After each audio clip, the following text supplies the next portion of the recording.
Right, okay, thank you very much for that. Well, it's great to be here. There's a saying on campus that you get to address the Honours College twice in your career, once on the way up and once on the way down, and I'd just like to say it's great to be back. But the thing is, civilization has ended. There's only one space on the Liferaft. Why would you take an English professor? Right? I can understand why you wouldn't want to take an English professor, because, let's face it, we're not known for our practical skills. Right? It's because we've spent a lifetime in our bedrooms, reading books, listening to gloomy music, writing poetry. You know, and we emerge with sort of, left-handed and myopic and with an addiction to sweater vests, and it's, it's unseemly. I do not have any practical skills to offer you. I tried to change a handle in my bathroom recently and I knocked myself unconscious. So, we have to think about something else. However, I'm here to persuade you that I need a space. So, the thing is, how are we going to have civilization without literature? It's so obvious. Right? Not only in terms of the fundamental basics of literacy and verbal and written communication, that is the foundation for all of the knowledges which we later accrue. But also, it's our cultural memory. It's the culture that disintegrated in the mushroom cloud. What are we going to do? How are we going to take some of that with us? How are we going to rebuild without a literary record? Right? Literature is not just a series of classic textbooks. Right? Every culture on earth has a literary culture, a literary history, whether it be orally transmitted in the form of mythology and religion, or whether it be a kind of highly refined and kind of formally generic system of literature like we have in the American European world. We need this, right? Because it's our cultural memory, it's the history of our nation, but it's also the history of us as human beings. Literature is the receptacle for our wishes, our desires, our anxieties, our monsters, our fears, and it's the receptacle in which we place all of those things so that we can enlarge our lives. Just think of, everybody has a favourite book, right? Everybody has had a literary experience, regardless of what you go on to study or you go on to specialise in. It's fundamental to us, it's like gravity. Just think of yourself as a child with a kind of enlarged sense of the world, even though your actual sphere of influence, or the sphere in which you move, is actually very small. Right? You know your relatives, you know your street, you know some of your neighbours. But you also develop concepts of good and evil, and justice, and truth, and narrative forms, and a sense of an ending, and a sense of development and exposition. All these extremely sophisticated ideas that you will use in every sphere of your life. Right? It's hardwired, it's like gravity, it's in the background, it's so obvious you don't think about it. We need that, we need to preserve that, and we need to pass that on to future generations. Right? Literature is also civilizing. So here we're going to have no rules. So what are we going to draw upon?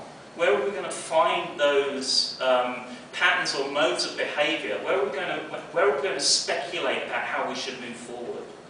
We're going to refer to our literary history, our literary record, all those things that have kind of come before us.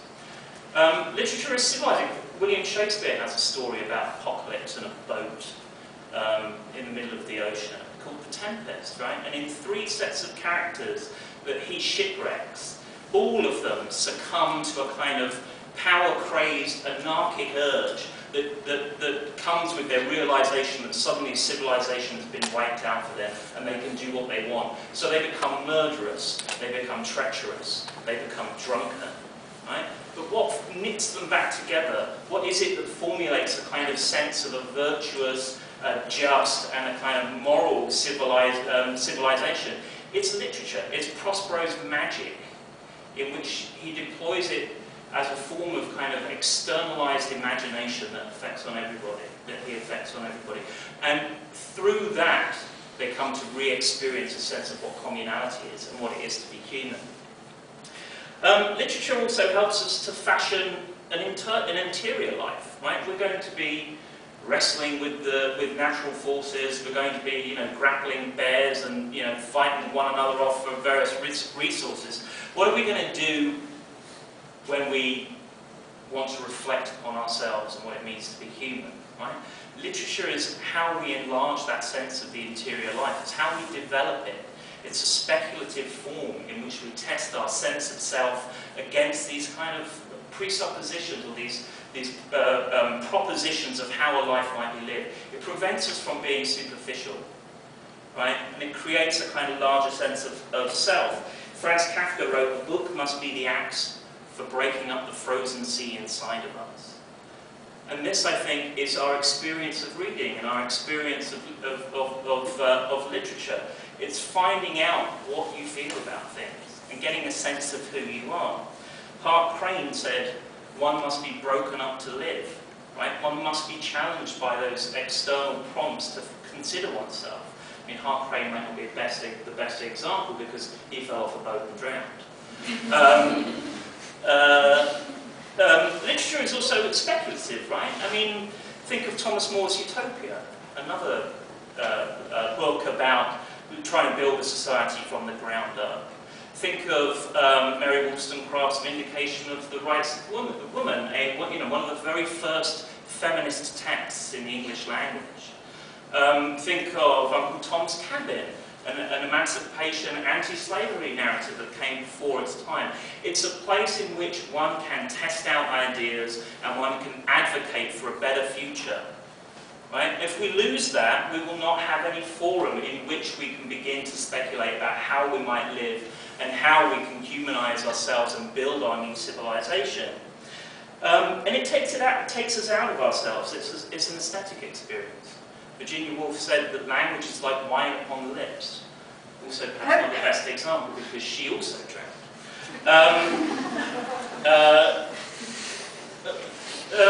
And I understand, right, that you might be thinking, yes, but what practical things can you bring to the table? What skills, apart from this sort of flouncing around and being sensitive, what can you actually do? But I would say that imagination and creativity and innovation actually lead the way. They do the imagining that then engineers and scientists and practical people can actually begin to put in place. You imagine the future that then can be built. Percy Bysshe Shelley, who I'm a huge fan of, also wrote something very similar along these lines. He argued that the reason that practical utilitarian practice follow imagination's lead. So imagination is not a leisure activity. It's not something you do once you've finished building bridges or sanitizing water.